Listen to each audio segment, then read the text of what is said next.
In today's video, I will walk you through how to refund a payment on Square. First, log into your account by going to www.squareup.com and entering your email and password. Once you are inside the dashboard, look over to the left-hand side menu. From there, click on Orders and Payments. After selecting Orders and Payments, click on Transactions.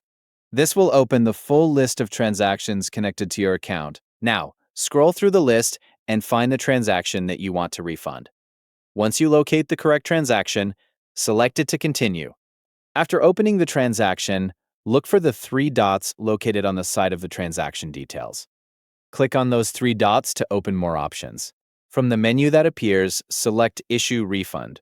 Once you click that option, the refund will be issued for that specific transaction. And that's all you need to do to refund a payment on Square. Thank you for watching.